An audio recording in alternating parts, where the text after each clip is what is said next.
എല്ലാവർക്കും നമസ്കാരം. ഞാൻ സരിത മഹേശ്വരൻ. ഇന്ന് ശ്രീകൃഷ്ണവിലാസ മഹാകാവ്യത്തിൻ്റെ 10ാമത്തെ സർഗത്തിലെ 115, 116 എന്നീ ശ്ലോകങ്ങളാണ് നമ്മൾ പഠിക്കാൻ പോകുന്നത്. 2 ശ്ലോകങ്ങളിലും ഉപജാതി വൃത്തം തന്നെയാണ് സുകുമാരകവി ഉപയോഗിച്ചിരിക്കുന്നത്. ശ്രീകൃഷ്ണൻ തനിക്ക് നേരെ വരുന്ന സൈന്യത്തിനോട് എങ്ങനെയാണ് ഏറ്റുമുട്ടാൻ പുറപ്പെട്ടത് എന്നുള്ളതാണ് ഇവിടെ വർണ്ണിക്കുന്നത്. നമുക്ക് ആദ്യം 115ാമത്തെ ശ്ലോകം നോക്കാം. നിപീഡയൻ വാമകരേണ ചാപമന്യേന ബാണം ഭ്രമയൻ സലീലം തൃണീകൃതാരാതിബലസതസ്ഥൗ രഥേ പതാകാഗതവൈനതേയ. നമുക്ക് ആദ്യം പദച്ഛേദം പറയാം. നിപീഡയൻ വാമകരേണ ചാപം അന്യേന ബാണം ഭ്രമയൻ സലീലം തൃണീകൃതാരാതിബല സ തസ്ഥൗ രഥേ പതാകാഗത വൈനതേയ. വളരെ കുറച്ച് മാത്രമേ പദച്ഛേദം പറയാനുള്ളൂ. നമുക്കതിൻ്റെ അർത്ഥത്തിലേക്ക് അന്വയത്തിലേക്കൊക്കെ കടക്കാം. പതാകാഗത വൈനതേയ സ, പതാകാഗത വൈനതേയൻ ശ്രീകൃഷ്ണനെയാണ് പറയണത്. സഹ എന്നുള്ളത് അവസാനത്തേക്കാണ് പറയുക, എങ്കിലും ഇവിടെ കൂട്ടിച്ചേർത്ത് പറഞ്ഞു എന്നേ ഉള്ളൂ. അർത്ഥം ഇതാണ്. വൈനതേയൻ എന്ന് പറഞ്ഞാൽ വിനതായാഹ പത്യംബുമാൻ വൈനതേയ, അതായത് ഗരുഡൻ എന്നർത്ഥം. ഗരുഡൻ എന്തായിരിക്കുന്നു? പതാകാഗതമായിരിക്കുന്ന ഗരുഡനോട് കൂടിയവൻ. പതാകാഗത വൈനതേയ യസ്യ സ പതാകാഗത വൈനതേയ. പതാക ആയിട്ട്, അതായത് കൊടിമരത്തിൽ നിൽക്കുന്നതായ പതാക എന്ന് പറഞ്ഞാൽ അതാണ് ശരിക്കും പതാക എന്ന് പറഞ്ഞ വാക്കിൻ്റെ അർത്ഥം. ഏറ്റവും ആദ്യം നമ്മളെ തിരിച്ചറിയുന്ന ഒരു വസ്തു, അല്ലെങ്കിൽ അതാണ് പതാക അല്ലെങ്കിൽ കൊടി. പ്രത്യേകിച്ച് രാജാക്കന്മാരൊക്കെ വരുമ്പോൾ ആദ്യം ഈ രഥമാവുമ്പോൾ താഴെ ഇരിക്കുന്നവരെ ഒന്നും കാണില്ല. ഈ കൊടി നല്ലോണം ഉയർത്തി കാണുമ്പോൾ അത് മാത്രമേ കാണുള്ളൂ. ആ കൊടിയെ ഇപ്പോൾ പതാക അല്ലെങ്കിൽ എന്ന് പറയുന്നത് ഒരു സൂചനയാണത്. ഏത് രാജ്യത്തിൻ്റെ ആണെന്ന് ആ കൊടി കാണുമ്പോഴേക്കും ഏത് രാജാവാണ് വരണതെന്നൊക്കെ മനസ്സിലാക്കാൻ പറ്റും. അപ്പോൾ ഭഗവാന്റെ രഥമാണ് വരണത് എന്നുണ്ടെങ്കിൽ ആദ്യം ഗരുഡനെയാണ് കാണുക. അതുകൊണ്ടാണ് പതാകാഗത വൈനതേയ എന്ന് ഭഗവാന് ഒരു വിശേഷണം സുകുമാരകവി കൊടുത്തത്. അപ്പോൾ ആ കൊടിയടയാളമായിട്ട് വൈനതേയൻ ആരുടെ രഥത്തിലാണോ ഉള്ളത് ആ രഥമുള്ളവൻ ശ്രീകൃഷ്ണൻ. ബഹുവ്രീഹി സമാസമാണ്. അതാണ് പതാകാഗത വൈനതേയ. വൈനതേയനെ കൊടിയടയാളമായിട്ട് സ്വീകരിച്ച ആ ശ്രീകൃഷ്ണൻ വാമകരേണ, ഭഗവാൻ എന്താ ചെയ്തത്? ഇടത്തെ കൈകൊണ്ട് ചാപം നിപീഡയൻ, ചാപം വില്ലിനെ അമർത്തിപ്പിടിച്ചു. നിപീഡനം ചെയ്യുക എന്നുള്ളത് കൊണ്ട് അമർത്തിപ്പിടിക്കുക എന്നർത്ഥം. വില്ലിൻ്റെ മധ്യഭാഗത്ത് ഇടത്തെ കൈകൊണ്ട് പിടിച്ചു. അതുപോലെ ഞാണൊക്കെ അമർത്തി കെട്ടിയിട്ട് വച്ചിട്ട് തന്നെ ഉണ്ട്, അത് ഒന്ന് അമർത്തി കയ്യിലെടുത്ത് പിടിച്ചു ഇടത്തെ കയ്യിൽ. അതോടൊപ്പം അന്യേന എന്ന് പറയുമ്പോൾ അന്യേന കരേണ, മറ്റേ കൈകൊണ്ട് എന്ന് പറഞ്ഞാൽ വലത്തെ കൈകൊണ്ട് ബാണം ഭ്രമയൻ, ബാണം എന്ന് പറഞ്ഞാൽ അസ്ത്രം.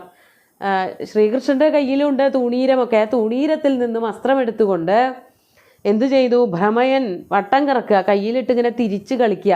തനിക്ക് ഇതൊന്നും വലിയ കാര്യമല്ല എന്ന് കാണിക്കാൻ വേണ്ടിയിട്ട് ആ വാക്ക് അടുത്തതായിട്ട് വരുന്നുണ്ട്. ഈ അസ്ത്രം ഭ്രമണം ചെയ്യിപ്പിച്ചുകൊണ്ട് ചുറ്റിക്കറക്കിക്കൊണ്ട്, എങ്ങനെ? ലീലം സലീലം, തമാശയായിട്ട്, ഇതൊന്നും വലിയ യുദ്ധമൊന്നുമല്ല എന്നുള്ളത് മറ്റുള്ളവരെ ബോധ്യപ്പെടുത്താൻ. കാണുമ്പോൾ തോന്നും ഇവനെന്താ ഈ വില്ലും അമ്പൊക്കെ എടുത്ത് കളിച്ചുകൊണ്ടിരിക്കുകയാണോ എന്ന് തോന്നാൻ തക്കവണ്ണം ആ രീതിയിൽ അസ്ത്രമെടുത്തുകൊണ്ട് കയ്യിലിട്ട് ചുറ്റിക്കറക്കിക്കൊണ്ട് സലീലം ബാണം ഭ്രമയൻ. എന്നിട്ട് ഭഗവാനെ പറ്റി പറയാണ്. തൃണീകൃത ആരാതിബല സ രഥേ തസ്ഥൗ. തൃണീകൃത ആരാതിബല, ആരാതിബലം എന്ന് പറഞ്ഞാൽ ശത്രുക്കളുടെ സൈന്യം. അരാതി എന്ന് പറഞ്ഞാൽ ശത്രുക്കളുടെ ബലം സൈന്യം. അതിനെ എന്തായിട്ടാണ് ഭഗവാൻ കണക്കാക്കണത്? പുല്ലുപോലെ. അതാണ് തൃണീകൃതം. അതൃണം തൃണം സമ്പദ്യതേ തഥാ കൃതമിതി തൃണീകൃതം. അതിൻ്റെ അർത്ഥം ഇതാണ്. ശരിക്കുള്ള പുല്ലല്ലാത്ത ഒന്നിനെ പുല്ലായിട്ട് കണക്കാക്കുക. അത് മലയാളത്തിലുള്ള പ്രയോഗം തന്നെയാണല്ലോ. പുല്ലാണ്, നീ വെറും പുല്ലാണെന്നൊക്കെ പറയുമ്പോൾ ഒരു വിലയില്ല എന്നുള്ള അർത്ഥം കാണിക്കാൻ വേണ്ടിയിട്ട് തന്നെയാണ്. അതേ അർത്ഥം തന്നെയാണ് സംസ്കൃതത്തിലും പറയണത്. പുല്ലല്ലാത്ത ഒന്നിനെ പുല്ലായിട്ട് കണക്കാക്കലാണ് തൃണീകൃതം എന്നർത്ഥം. അതായത് സൈന്യത്തിനെ മുഴുവനും തന്നെ പുല്ല് പോലെ അവഗണിച്ചുകൊണ്ട്, പുല്ലിനെ നമ്മൾ കണക്കാക്കാറില്ലല്ലോ. നിലത്ത് കൂടെ നടക്കുമ്പോൾ പുല്ലുണ്ടെങ്കിലും നമ്മൾ അതിനെ കണക്കാക്കാറില്ല. പുല്ലെന്ന് പറയുന്നത് അത്ര വലിയൊരു ശല്യക്കാരനൊന്നുമല്ല. മുള്ളൊക്കെ ഉണ്ടെങ്കിലേ പ്രശ്നമുള്ളൂ. പുല്ല് വലിയ കുഴപ്പമില്ല, നമുക്ക് അതിനെ നമ്മൾ അവഗണിക്കുക പതിവ്. അതുപോലെ സഹ ആ ശ്രീകൃഷ്ണൻ രഥേ രഥത്തിൽ തസ്ഥൗ നിന്നു എന്നർത്ഥം. ഒരു പേടിയുമില്ലാതെ ശത്രുക്കൾ ഇങ്ങോട്ട് വന്നോട്ടെ അവരെ ആക്രമിക്കാൻ തയ്യാറായിക്കൊണ്ട് ഭഗവാൻ നിന്നു എന്നാണ് പറയണത്. നമുക്ക് 116-ാമത്തെ ശ്ലോകം കൂടി നോക്കാം. കൃഷ്ണേ തഥാ തസ്ഥുഷി ഭൂപതീനാം തേഷാം ജരാസന്ധ പുരോഗമാനാം പുരാ പരിജ്ഞാത തദ് അനുഭാവ തത്രൈവ തസ്ഥൗ പൃതനാഭയേന. നമുക്ക് പദച്ഛേദം നോക്കാം. പദങ്ങളൊക്കെ തന്നെയുള്ളൂ, അധികം പദച്ഛേദം ചെയ്യാനൊന്നുമില്ല. കൃഷ്ണേ തഥാ തസ്ഥുഷി ഭൂപതീനാം തേഷാം ജരാസന്ധ പുരോഗമാനാം പുരാ പരിജ്ഞാത തദ് അനുഭാവ തത്ര ഏവ തസ്ഥൗ പൃതനാ ഭയേന. ഭഗവാന്റെ നിൽപ്പ് കണ്ടപ്പോൾ തന്നെ ശത്രുക്കളുടെ ഒരു മനോഭാവത്തിനെ പറ്റിയിട്ടാണ് ഇവിടെ പറയണത്. കൃഷ്ണേ തഥാ തസ്ഥുഷി, എല്ലാവരെയും നേരിടാൻ താൻ ശക്തനാണ്, ഒറ്റയ്ക്കേ ഉള്ളൂ എന്ന് ആലോചിക്കണം. ബാക്കി എല്ലാവർക്കും അവരവരുടെ സൈന്യങ്ങളുണ്ട്, അതുപോലെ തന്നെ രാജാക്കന്മാർ അവരുടെ സുഹൃത്തുക്കളുണ്ട്, പരസ്പരം അവർ ഒരുമിച്ചൊക്കെയാണ് ആക്രമിക്കാനായിട്ട് വരുന്നത്. ശ്രീകൃഷ്ണൻ ഒറ്റയ്ക്കേ ഉള്ളൂ.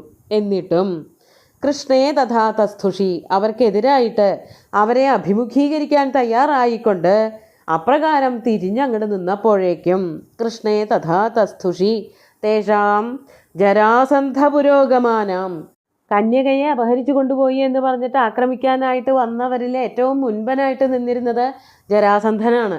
ജരാസന്ധൻ തുടങ്ങിയിട്ടുള്ളവർ, ജരാസന്ധൻ മുൻപിൽ നിൽക്കുന്ന ബാക്കിയുള്ള രാജാക്കന്മാർ, അവരൊക്കെ ശിശുപാലൻ്റെയൊക്കെ അടുത്ത സുഹൃത്തുക്കളാണ്. അപ്പോൾ ശിശുപാലൻ ഇങ്ങനെ എന്തെങ്കിലുമൊക്കെ വരുമോ എന്ന് പേടിച്ചിട്ട് തന്നെ കുറച്ച് കൂട്ടുകാരെയൊക്കെ നല്ലവണ്ണം കണക്കാക്കി കൊണ്ടുവന്നിരുന്നു. അത് രുക്മി പറഞ്ഞിട്ടും ഉണ്ടാവണമല്ലോ. അങ്ങനെയാണ് അവരൊക്കെ അവിടെ ചുറ്റും നിന്നിരുന്നത്. നിമിഷ നേരം കൊണ്ട് അവരൊക്കെ സൈന്യത്തെയും കൊണ്ട് ശ്രീകൃഷ്ണന് നേരത്തെ പുറപ്പെട്ടത്.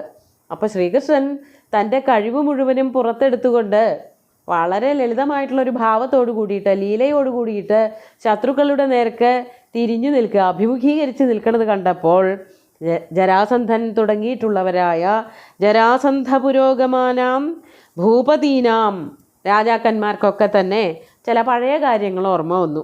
പുരാ പണ്ട്, പരിജ്ഞാത തദാനുഭാവാഹ, തദാനുഭാവാഹ എന്ന് പറഞ്ഞാൽ പണ്ട് ശ്രീകൃഷ്ണനുമായിട്ട് ഒരുമിച്ച് ചേർന്നിട്ടുണ്ടായ പരിക്കുകൾ, അന്നുണ്ടായ ആക്രമണങ്ങൾ, പലതവണ പലരെയും കൊണ്ടുവന്നു എല്ലാവരെയും യുദ്ധത്തിൽ അരിഞ്ഞു തള്ളി ഇല്ലാതെയാക്കിയ ആളാണ് ശ്രീകൃഷ്ണൻ.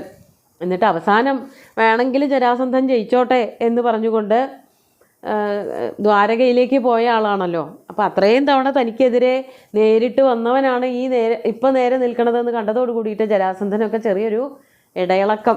അതാണ് പിന്നെ നേരിട്ട് യുദ്ധത്തിന് പോണോ എന്നുള്ളൊരു സംശയമൊക്കെ ആയി. അതാണ് പരിജ്ഞാത തത് അനുഭാവാഹ. മുമ്പേ തന്നെ ശ്രീകൃഷ്ണൻ്റെ പരാക്രമങ്ങളെ പറ്റിയിട്ട് നല്ലവണ്ണം അറിയാവുന്നവരായിട്ടുള്ള ഇവരുടെ സൈന്യം, ജരാസന്ധൻ മുതലായിട്ടുള്ളവരുടെ സൈന്യം, അതാണ് പരിജ്ഞാത തദാനുഭാവ പൃതന. ജരാസന്ധൻ അടക്കമുള്ള എല്ലാവരും, അവരുടെ സൈന്യവും രാജാക്കന്മാരും സൈന്യവും ശ്രീകൃഷ്ണൻ്റെ പരാക്രമങ്ങളൊക്കെ നല്ലോണം കണ്ടിട്ടുള്ളവരാണ്. അതുകൊണ്ട് തന്നെ ഭയേന, കുറച്ച് പേടിയോട് കൂടിയിട്ട്, തത്രൈവ, എവിടെ വരെയാണോ എത്തിയത്, ശ്രീകൃഷ്ണനുമായിട്ട് ഏറ്റുമുട്ടാൻ വേണ്ടി പുറപ്പെട്ട് ശ്രീകൃഷ്ണൻ്റെ എത്ര കണ്ട് അടുത്ത് വരെ എത്തിയോ അവിടെ തന്നെ നിന്നു. തത്രൈവ തസ്ഥൗ, അവിടെ നിന്നൊരടി മുമ്പാക്കം പോകാൻ അവർ ധൈര്യപ്പെട്ടില്ല. എന്തുകൊണ്ടാണെന്ന് വെച്ചാൽ മുൻപത്തെ ആക്രമണങ്ങളെ പറ്റിയിട്ടൊക്കെ അറിയാം. ഒരു തരത്തിൽ സ്വൈര്യം തരാത്ത ആക്രമണങ്ങളാണ് ശ്രീകൃഷ്ണൻ അന്ന് ശ്രീകൃഷ്ണനും ബലരാമനും കൂടിയിട്ട് അഴിച്ചു വിട്ടത്. ആ ജാതി ആക്രമണങ്ങൾ. ശ്രീകൃഷ്ണൻ മാത്രമേ ഇവിടെ ഉള്ളൂ വെച്ചാലും പിന്നിൽ ബലരാമനും സൈന്യമൊക്കെ ഉണ്ടെന്നുള്ളത് അറിയാൻ വലിയ ബുദ്ധിമുട്ടൊന്നുമില്ലല്ലോ. ഒപ്പമാണ് എപ്പോഴും ഏട്ടനും അനിയനും. പിന്നെ ശ്രീകൃഷ്ണൻ എന്തെങ്കിലും ഒരു അത്യാവശ്യം വന്നാൽ അപ്പോൾ ബലരാമൻ അവിടെ ഉണ്ടാവും, സൈന്യം ഉണ്ടാവും എന്നുള്ളത് ഇവർക്കറിയാം. അതുകൊണ്ട് ആക്രമിക്കണോ, എന്തെങ്കിലും ഒഴിവുകളുണ്ടോ എന്നുള്ളതൊക്കെ ആലോചിച്ചുകൊണ്ട് ഭയത്തോടു കൂടി അവിടെ നോക്കിക്കൊണ്ട് അങ്ങനെ തന്നെ നിന്നു ജരാസന്ധനും മറ്റു രാജാക്കന്മാരും സൈന്യങ്ങളും എന്നാണ് കവി വർണ്ണിച്ചിരിക്കുന്നത്. നമുക്ക് ശ്ലോകങ്ങൾ ഒന്നുകൂടി ചൊല്ലി നോക്കാം. നിപീഡയൻ വാമകരേണ ചാപമന്യേന ബാണം ഭ്രമയൻ സലീലം തൃണീകൃതാരാതിബലസ്സതസ്ഥൗ രഥേ പതാകാഗതവൈനതേയ കൃഷ്ണേ തഥാ തസ്ഥുഷി ഭൂപതീനാം തേഷാം ജരാസന്ധപുരോഗമാനാം പുരാ പരിജ്ഞാത തദാനുഭാവ തത്രൈവ തസ്ഥൗ പൃതനാഭയേന. ഇനി ആക്രമണങ്ങൾ, യുദ്ധങ്ങളൊക്കെ എന്താണെന്നുള്ളതൊക്കെ അടുത്ത ദിവസം അടുത്ത ശ്ലോകങ്ങളിൽ കവി വർണ്ണിക്കും. സുന്ദരമായിട്ടുള്ള 2 ശ്ലോകങ്ങളും ഭഗവാന്റെ കാൽക്കൽ അർപ്പിച്ചുകൊണ്ട് ഗുരുവായൂരപ്പനെ സാഷ്ടാംഗം നമസ്കരിച്ചുകൊണ്ട് എല്ലാവർക്കും ശുഭദിനം നേർന്നു നിർത്തട്ടെ. നന്ദി.